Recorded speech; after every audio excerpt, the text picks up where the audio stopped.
Welcome to the Global Business Women's Pod, brought to you by the Greater Houston Women's Chamber of Commerce. I am Susan Dyson and proud to be the CEO, President, and founder of the Chamber. Please join us for this empowering podcast every Thursday at 6 p.m. Ladies and gentlemen, please welcome our distinguished women driving leadership panelist, CEO, the Women's Hospital of Texas, Jeanna Bamburg. Executive Vice President, Texas Children's Hospital, Michelle Riley Brown. Executive Vice President, Chief Administration Officer, Chief Legal Officer, Memorial Hermann Hospital, Deborah Gordon. Regional Senior Vice President, CEO, Houston Methodist Woodlands, Debbie Sukin. Associate Vice President, UT MD Anderson Cancer Center, Dr. Elizabeth Travis. Vice President, Sales and Client Management, Blue Cross Blue Shield of Texas, Heather Linton. UT MD Anderson Cancer Center. All right. Well, we could spend several hours talking about this amazing panel and all of your accomplishments. So since we don't have hours to do that, let's just go quickly. Jeanna, I'll start with you and let you all just give a brief introduction of yourself and some of your accomplishments. Sure. Good morning. My name's Jeanna Bamburg. I am the CEO of the Women's Hospital of Texas for the past 97 days. I think today's my 97th day. I have worked in a hospital every day for 31 years since I was 19 years old. I'm very proud to be in my dream job. I really have always wanted to be the CEO of the Women's Hospital of Texas. I'm a wife and a mom. My husband also works in healthcare. We have 2 kids. Our son is a sophomore engineering student at Louisiana State University. Go Tigers. Our daughter is a senior in high school. She's a band kid, so I'm a drumline mom. Friday night football games, marching competitions, all of that stuff. She will be going to Baylor. Thank you. Hello, everyone. I'm Michelle Riley Brown. I'm president of Texas Children's Hospital, The Woodlands, also executive vice president at Texas Children's. I've been with Texas Children's for 23 years, started off as an administrative fellow and never left. I've had the privilege and good fortune to build Texas Children's Hospital West Campus, Texas Children's Hospital, The Woodlands, and now building our hospital in Austin. And I have many members of my teams here today. Thank you for being here. And I am a wife and a mom. I have a 13-year-old daughter. She just turned 13. Can't believe I have a teenager in the house, Sarah Elizabeth. And Michelle, you don't know yet. I'm sorry. It's just starting, right? Oh, just wait. I know. Everybody's like, I can feel it. I can see it. But it's an honor. She's still good. Yeah. It's an honor to be her mom, but I'm happy to be here today. Thank you.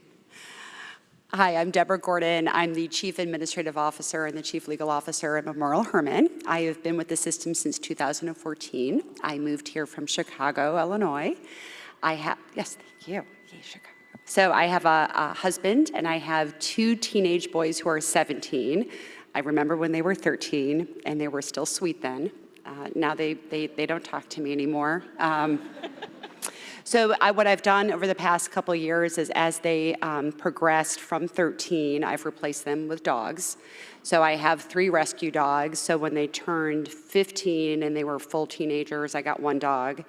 Then at 16, I got a 2nd dog. And now at 17, I got a 3rd dog. So by the time they've left me, I have fully replaced them with 3 dogs who didn't actually show love and appreciation to me. And now I feel much better about their disdain.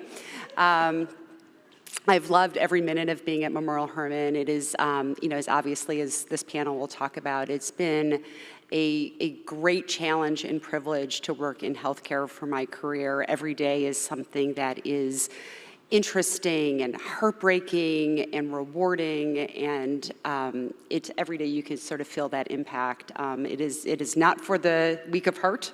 And it provides wonderful challenges and opportunities for women and women leadership, and I'm excited to talk about that here today. Great. Well, good morning to everyone. I'm Debbie Sukin.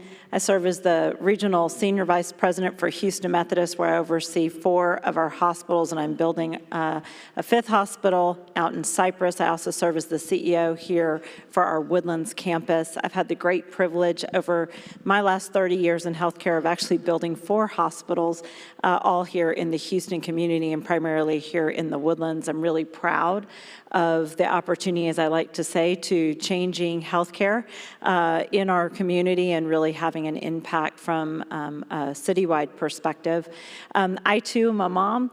I'm really proud of that. I'm also a wife. My husband is a physician, and my 2 boys are now 18 and 21, and I really have termed them as sugar and spice, and they really give all of that. And so it's been an incredible journey, and I too have loved every minute of both roles that I play, both mom as well as the respective administrative roles, and I'm excited to talk about some of the things today that regarding mentorship. Good morning, everybody. So nice to see all of you, and I want to give a shout out to all the men in the room, because if there's only women in this room, we're preaching to the choir. And we need you, and we need you to be allies. So we're delighted to have you here, and I welcome you, and I hope you bring more with you the next time we do that. Please bring a male colleague with you the next time. So on that note, I am Elizabeth Travis. I am the Associate Vice President at MD Anderson Cancer Center for Faculty Diversity, Equity, and Inclusion, and I'm a professor in experimental radiation oncology. I've been in, I always had an interest in science when I was really young, but I also loved to dance, and I was considering dancing versus science, and I figured dancing I would probably starve. I could probably feed myself doing science. So I have been at MD Anderson, I always like to say, since right after the dinosaurs were killed off with the Big Bang. So I've been there a long time, and I started there as a scientist. I ran a research lab for 20 to 25 years. And in 2005, but I've always been interested in gender inequity in particular. And so in 2005, the institution decided that we were really not doing enough to accelerate the advancement of women, particularly into leadership positions. And so we had a couple of consultants come in, and they said, it needs to be somebody's day job. And I was ready to hang up my lab coat and make that my day job. So I applied for the position, and I was fortunate enough to get it, and I've been doing that ever since. I kept my lab for 5 years. That was 2 full-time jobs. Plus, I was a single mother at the same time. So I gave up the lab finally, and have been doing this full-time. We started off as women faculty programs, and one of the first things we did was look at the leadership profile, which looked pretty poor. There weren't very many women in leadership. So that was my first goal, was to change that. And in about 10 years, we went from 12% of the leaders were women, we're now 36%. And I won't say it here, but if anybody's interested, I can tell you how to do that. It's about being very, very intentional and changing your policies. We opened up the office to include all minorities and women, and so I've been doing that since. So as I said, I have 1 child. I was a single mother, and somewhere along the line, when he was about 9 or 10, I thought, he's double digits, and I don't want this kid to think he has to support me and be, I didn't want him to worry about me when he went away to college. I wanted him to have his own life.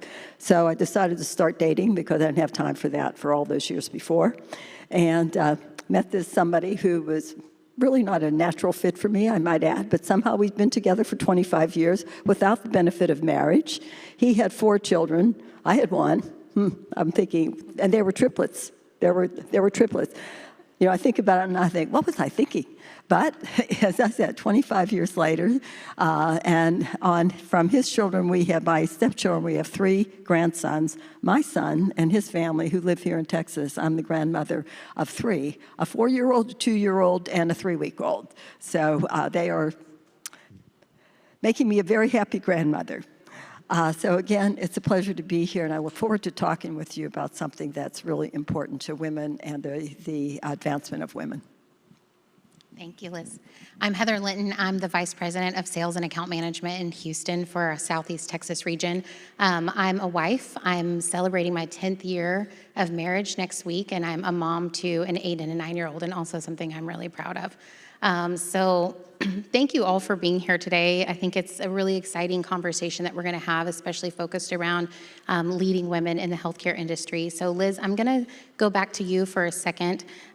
You were part of the original Greater Houston Women's Chamber of Commerce leadership group that put together our allyship program, and then COVID hit and it kind of fell apart. Obviously healthcare was just really in a crunch during the pandemic, and so we're now in the rebuilding and relaunching of that program. Will you talk a little bit about pioneering into that program and what that was like? Sure. I don't think I have to go through any of the statistics for any of you, because in all fields, women are very underrepresented in leadership positions, whether you're in the, in the business side, and that's true, in hospitals as well. Like, although here you see a lot of powerful women who are in leadership positions in medicine, and very, very so pleased to be on stage with all of you. And it's true on the academic and the medical and scientific side as well. So, as I said before, we can't do this on our own. I'm tired of preaching to the choir, quite frankly. I do a lot of this. And I'm glad there are men in the room, because what we need are allies. And that's what we're going to talk about today, and what it is and how we find it and how you do it.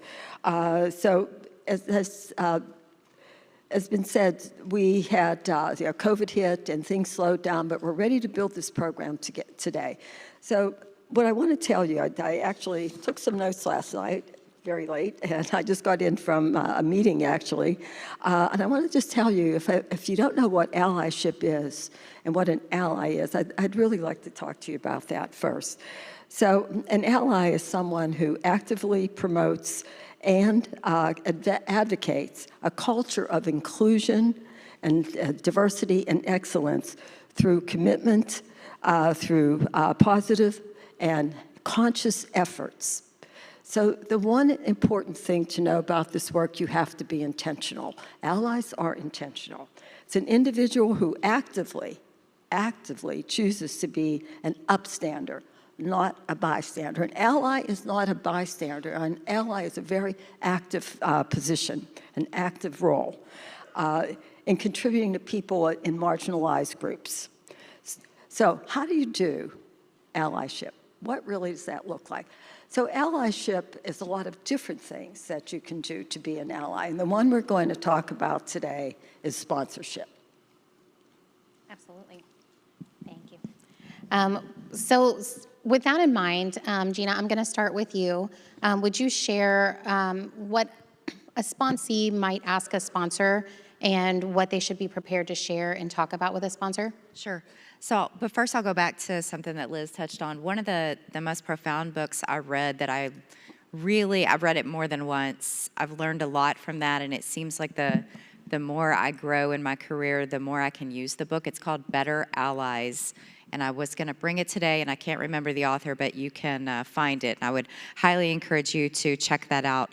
So I do want to touch on what I define as sponsorship. To me, it's really phase 2 of mentorship. So once the mentor relationship is matured and the mentor sees growth and self-accountability in the mentee, really at the next point, they become more of a sponsor to you. And my research showed that 1 in 5 men have a sponsor and 1 in 8 women have the same.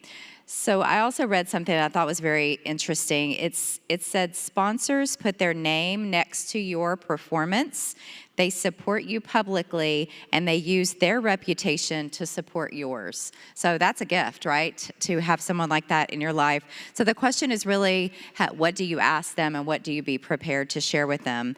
I think you have to have a trusting relationship that is very candid in feedback both ways. The things that I would encourage you to ask are, how can I earn your sponsorship?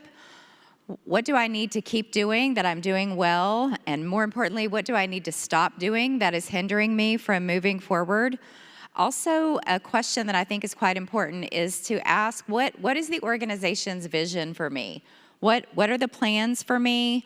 You may not learn everything because the sponsor may be at a different part of the organization than you are and be privy to information that you're not.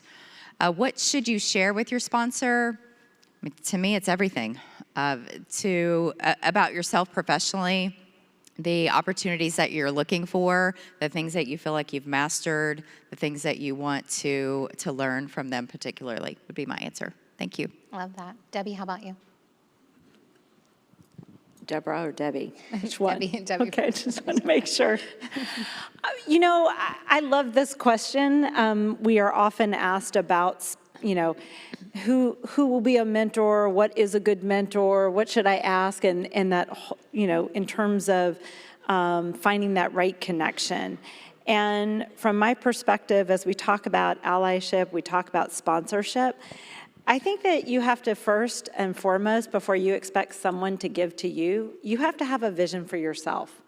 And that's a personal vision as well as a professional vision. And I think that, you know, sitting across the table from anyone, you have to be willing to give a little bit of yourself for anybody to help you. So that really goes to asking those questions.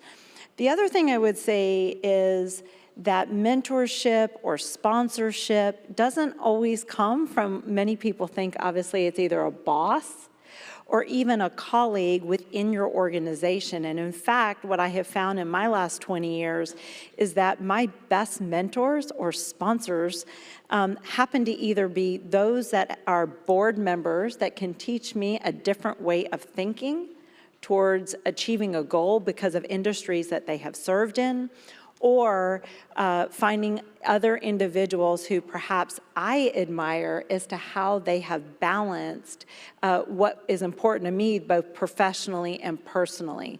So those are probably my, as I think about this and the questions of, well, what questions do you ask? I think the first thing you have to think about is, what is the vision you have for yourself? And you have to be able to be authentic and be willing to really share that in order to really seek, I think, counsel.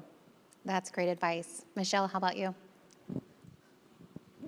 I think it's a lot of what Jeanna said earlier, being very transparent when you are seeking a sponsor, having those discussions, asking what are my strengths, what are my opportunities as you see them, because sometimes we always can't identify what those are, but other people are watching from afar. One of the things that I tried to do is we gravitate a lot of times to people within our own industry, right? Like people. Maybe go outside of your industry. There's a lot of things that I personally can learn from leaders outside of healthcare. And I think if you go outside of your industry, it's a little bit what Debbie was saying. You know, she learns from different board members that are in different industries. There's a lot we can learn. I do think when you're talking to a sponsor or seeking a sponsor, really asking what you said earlier, how can I help the organization achieve its goals and its mission? What are the goals? Making sure you know what the organizational goals are so that you can contribute. And lastly, it's what I've done over my career is seek opportunities to get out of your comfort zone. That's the only way that I grow. If I take on projects or initiatives that really make me nervous, right? Because then I know I'm growing. So getting out of your comfort zone with your sponsor, seeking opportunities that'll stretch you and allow you to grow. Yeah, and I think that's why, you know, being involved in the chamber is, you know, a great opportunity too, because you get to meet women from a lot of different industries. Deborah, how about you? I think what everybody said is great, and I'll just piggyback on what Michelle said, which is sponsors come in so many different forms. And to really then dig deep into yourself, just like Debbie said, and think about what are you trying to get for yourself? What are your career aspirations? What are you trying to look for? And like what Michelle said is, those sponsors can come in different places. You can say, I want to go volunteer. I want to get this type of experience. I want to be able to raise my hand and create this opportunity. And maybe that sponsor looks and has that different type of opportunity. Maybe it's in an organization, maybe it's outside of your organization, maybe it's in your chain of command, maybe it's not. And to be really thoughtful with respect to how you seek them out and be thoughtful about what you want to get out of it. And then never forget that those are really two-way streets, right? Just because you're asking something of somebody doesn't mean that you can't always give back to that person either, right? How can you also help that person who you're asking help from them? And just to make sure that that relationship can go both ways. And Liz, how about you? So I think just to add on to some of that is that, one of the there are differences between mentors and sponsors. And I think the best way to sum it up is that a mentor talks to you, a sponsor talks about you when you're not in the room. When you're not in the room. Very well said.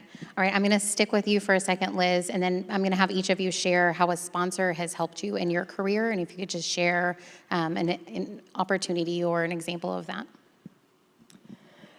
Yeah, I think it's throughout my career, when I look back, there have been a lot of them, but the one I remember the most left a lot of impressions on me on how to sponsor, and I didn't realize it until afterwards. So I did my postdoc in a lab in London, Mecca in my field. I thought I'd never get there because I didn't go to the Ivies, et cetera. And I'm a little mentoring here. My father said to me when I was talking to him, the last thing my parents wanted me to do was to move to London. And, but he said, Elizabeth, they can say yes and they can say no, but if you don't ask, you'll never get it. So I asked, and I got it. So anyway, the man who was head of the lab was my mentor and my sponsor, and he did a number of things. But the one thing so many of them, but the one I remember is we would go to the big meetings. And, I was still a postdoc, just getting known, in the field. And the field was dominant. I'm a radiation biologist and experimental pathologist, dominated by men. And we'd be at a reception. And he'd come over to me and he'd say, come along, Liz, I want you to meet so-and-so. He knew everybody, and he'd take you over there and you'd be quaking in your boots thinking, oh my gosh, I'm going to talk to this, to this person who is, he's the leader of the field and everything. But what he was doing was he was vouching for me. He was putting his imprimatur on me. He was a man that everybody knew and respected. And by him taking me over there, introducing me to, a very, very senior person, he was saying, I believe in this young woman. I believe she is going to do well. And that's one way, very active. Sponsorship is active. That's the one I remember. Thanks. That's a great example. Debbie, how about you? Yeah, I think this goes in the category of being involved in terms of providing leadership. And so one of my greatest sponsors, who happens to be sitting in this room today, again, I met, and some of you who live in this community know what Leadership Montgomery County is, or perhaps you're familiar with Leadership Houston. I sat in the audience and I heard her speaking in her role, and I actively sought her out. We made a connection, and she was someone who was actively involved in this community. And I have to tell you, from the first time I've ever met her, throughout the last 20 years, she has worked to advocate for me, to help sponsor me and suggest my name to serve on many different community boards. That's above and beyond the professional role that I played. And I think that that's really where you see the two merge together. And as someone who lived in this community, and I can say that, really understanding our civic responsibility, again, above and beyond what I professionally was passionate about with regard to healthcare, but understanding that living in a community like this, I also played a role on behalf of my family in terms of public education, in terms of really the development of the surroundings and from an economic development impact. And so it's that individual who says, no, you need to stop. You need to be actively involved for all these reasons, and really connecting those dots. So I think that's where we all have an opportunity, if you pause for a moment in life, and it isn't just all about profession, you realize actually those two merge, and there's no way that any one of us could do what we do if those two lives weren't intertwined, to, I think, really become the leaders that we are today. Yeah, I agree. I think all of you are so involved, and we see that in the community, and it definitely enriches your leadership. Deborah, how about you? So one thing, first of all, I love Jeanna, and she is amazing. But my career hasn't always been similar to hers, because I love when she talks about that she is in her dream job. And I didn't necessarily have that, I want to do this. right? And I didn't have that, this is exactly what I'm going for, and this is exactly my dream job, and I knew exactly what I was going after. And that's one of the things I love most about her, is because she has that sense of purpose. And I needed my sponsor to be able to see something in me in terms of saying, I know that you'll be good at this. And to be able to take what that person saw in me and to be able to say, I know that you can do this. And I had that, and I just remember that day so specifically when I said, well, I don't know how to do that. And that came out of my mouth, and I just wish I could have just done that, because I'm like, why did I say that out loud? And my sponsor said, don't ever say that out loud again, because you do not basically talk down about yourself. Of course you can do that, and don't ever say that. And I really needed somebody to believe in myself, that I can do something that I've never done before, to be able to see in me, to be able to do a job that I really wasn't sure that I could do. And I loved that, and that's what I needed from my sponsor, to be able to then look out for me in a way that I wasn't doing for myself. And I didn't have necessarily that perfect goal in front of me. So that was what my sponsor did for me, and I'm forever thankful for that. That's a great story. Michelle, how about you? Very similar. You know, as a woman of color in the healthcare industry, there's not very many of us at the table.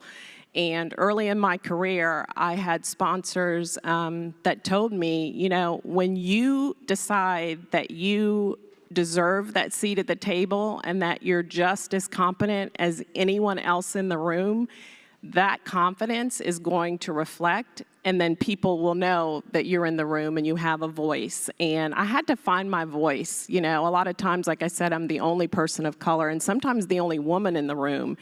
And to be perfectly honest, that was intimidating. But when I had, you know, my sponsors push me, they saw things in me to say, you're confident, you're smart, you're competent in your job, but you need to think you belong there. And it's about inclusivity and belonging and people sponsoring you, for you to understand that you are in the room for a reason. And I think that's really when I became comfortable with myself and really started contributing more. It allowed me to have a voice. That's great. Jeanna, how about you? Thank you.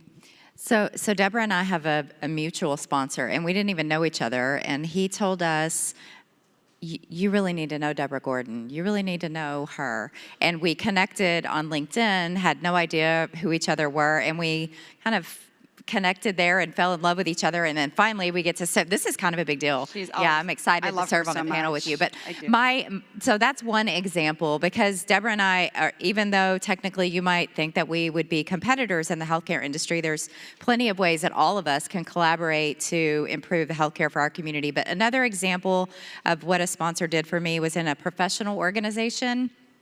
Ours is the American College of Healthcare Executives, and this person, you know, said my name, just like Liz said, for to be an officer locally and even nationally. So that's given me lots of exposure. It's given me the opportunity to have job offers, to attend things, to contribute on articles, all kinds of different things that were really meaningful in my personal career, added to my resume, and I think really helped me move along. So I think that's my example. Thank you. Yeah, no problem. So I'm good friends with somebody that you're mentoring, and when I mentioned that to you, you said, well, this person's mentoring me too, which is really great. So, you know, thinking about, especially this time of year, you know, a lot of companies are getting ready to go through their performance evaluations. What are tips that you can share to help women prepare for those performance evaluations and how to talk about themselves? Deborah, I'll start with you. So my feelings about this have changed and evolved over time. I was once told by somebody who I really respect that feedback is a gift. And I'd always sort of prepared myself to be like, oh, I want feedback, I love feedback, and feedback's really important.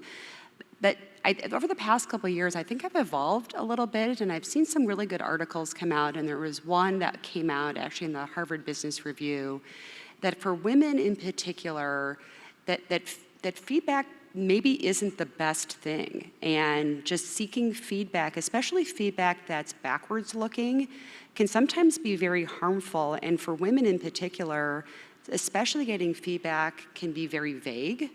can sometimes, for women, not be very tied to business objectives and can sometimes actually be somewhat harmful. And it kind of blew my mind to think about it that way. And instead, some of the kind of like more modern thinking is instead think about getting more forward-looking advice. So to say, oh, for this type of presentation, how could I have done that better? Or for this project, what advice do you have for me with respect to what could I do going forward that could make that improve? And that way you're getting something more tangible or more actionable that you can apply something going forward. And it's not something that's perhaps vague or something that you don't really know or that's backwards looking. And it's really, and I'm trying to sort of think through and apply this a little bit better, because I think that is something that I'm trying to do to really maybe help people that report to me, to try to say what is something that people can apply and that is something that is more advice-driven, that somebody can take and actually apply going forward, as opposed to something that's more backwards looking. That maybe that's something that people can't necessarily do something about. And I also think that one of the things in performance evaluations that I'm not loving is that there are these points in time. And I'm really trying to get away from this idea that you're only getting these areas of feedback once a year, right? When it really should be these constant things that are happening, whether it's a meeting or whether it's a project, and we really shouldn't be having these sort of once a year or once a quarter types of things. So I really think there's an evolution for this, and it really should be these constant areas of these loops that we're getting. Anyway. So those are my thoughts. On the receiving end, you want, you might ask that person to be specific and think about actionable things. Yeah, so if there was a meeting or there was a project, say, what is your advice with respect to what could have gone better? So for the next time we do this, what would be your advice with respect to how could we have improved this project for the next time? Great. Debbie, how about you?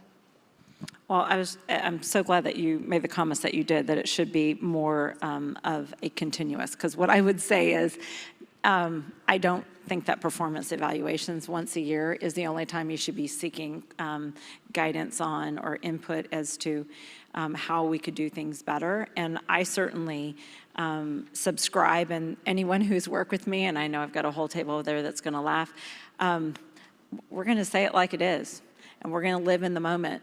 And we're going to evaluate those projects, and we're going to give the direct feedback at that moment. So if we're only waiting for the end of the year and you're shocked and amazed about the good, and that's the only time you're going to hear the good, or you're shocked and amazed about the opportunities, that's a problem to me. That's a real big problem. And so I expect the same. And I'll just share with you, in my last 20 years as an executive, I don't think I've ever had a boss, for better or for worse, that has sat down and waited for that once a year. And they haven't, because, just to your point, when I'm done with a project, I'm seeking counsel and saying, so what did you think? How did it go? How could we have done it better? What do you think about this? And then move on and go to the next thing, because then you can take that constructive feedback to do better. And so I very much subscribe to that and would support, obviously, the continual dialogue. Michelle? So I would encourage not to wait until that 12-month mark to try to recap what have I done for the last 12 months, right? So keeping a journal along the way of projects, initiatives you worked on. And then in the performance evaluation, don't just wait for the feedback, but don't be afraid to talk about your accomplishments. I think a lot of times, compared to our male counterparts, we're a little shy or hesitant to talk about or tout our accomplishments. And I think you can do that in a very humble way, not braggadocious, but in a humble way, so that you can let people know what you have accomplished, because you can't assume that they've been along your journey over the last 12 months and they know everything that you've done. So don't be afraid, again, to have a voice, talk about your accomplishments, as well as talk about some opportunities where you saw where things may not have gone as well, and that you're self-aware, and that, you know, you have emotional intelligence to know and have the conversation. This may not have gone, you know, the way everyone expected, but I learned from it, and these are the lessons that I've learned. So talking about lessons learned in your performance evaluation and your accomplishment, and taking a very balanced approach. I had a boss tell me recently, you better take the credit because you'll definitely take the blame. So you have to learn to really talk about the things that you've accomplished. Jeanna, how about you? I agree with what Michelle said. I definitely keep up through the year with what I've done. I spend about 2 to 3 hours on my self-evaluation. If you have that tool as part of your evaluation, it sounds like a long time and time investment, but it helps me feel like, wow, I've done all these great things.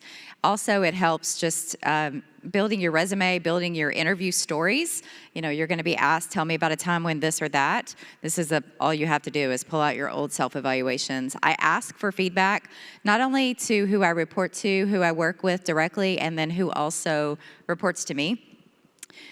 Coaching takes courage, and I usually start with that. It takes courage to give someone coaching. What can you coach me on? I say that all the time. The people that work with me are aware of that, and I do get really good feedback. I'll give you one more little nugget. Not every piece of feedback you get is good. One time when I asked this question, someone said, well, you really want to be a hospital CEO, you should straighten your hair. And you can see, obviously, that I did not take that feedback. So just take everything with a grain of salt, I would say. No, you should not. Love that. Thank you. Your hair's fabulous. So Jeanna, we're going to stick with you, and just if you can share, you know, something that you wish that you had known or paid more attention to, not straightening your hair, when you began your career and mapping out your career goals. Just don't sweat the small stuff. Especially young and coming up, I was trying to do everything and be perfect. And you know, we're all human, and good things will come to you. You just keep trying. Really, is what I should have remembered. Michelle. Do not stress as much. I would tell my younger self, don't stress. It's all going to work out. Keep working hard. I had a pastor one time tell me, blossom where you are planted, right? Focus on what you're doing now, the job you're doing now. Don't worry so much about the future. If you blossom where you're planted, where God has you planted, everything will work out. Like that. I would really focus on how much the authentic leadership has really been of value to me, right? Being able to really be myself and to be able to really be a good person, right? I tell my kids that, right? Just focus on being a really good person and treat others the way you'd want to be treated, right? Be a really genuinely nice person, and good things will happen. And it sounds so simple, but you would be really amazed at how many people you work with and come along the way who just aren't really that nice. And you'd be like, nobody wants to work with a jerk. So you would be amazed. and yet they do somehow succeed. So if you go in, work really hard, do a good job, and you're just authentically a good, nice person, that gives you a tremendous edge. And it should be so obvious, but you can go in, and I think that is an incredibly differentiator in the workplace. I often say you have to take care of you in order to take care of everyone else. That means being mentally fit, physically fit, nutritionally fit in every single way. And that is, and you just heard previously with the opening session, I'm 100% believer it's more work than you can imagine. And that's so you can give of yourself the energy and the enthusiasm. My second component is you have to stay passionate. What gets us up every day to do really hard jobs is because you're passionate. And so that's true with all of those things in life. And then I say that the other thing that I'll just leave you with is everything that you do has a purpose, and it's your job to connect those dots, and there is no wrong job. So if you marry those three things together, I think it's your definition of success, and that's all that matters.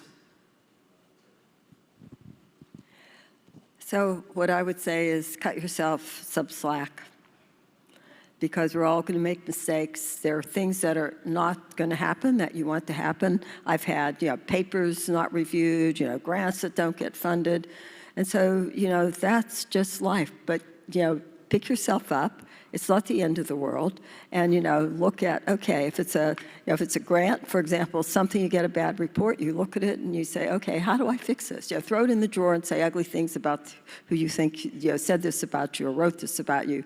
Get it out, look at it, and pick it up again and go forward with it. So cut yourself some slack and always have grace. I think one of the things we don't a lot do is we don't give grace. We don't cut other people slack as well. Remember that people have other things in their lives that may be interfering with how they're performing at work.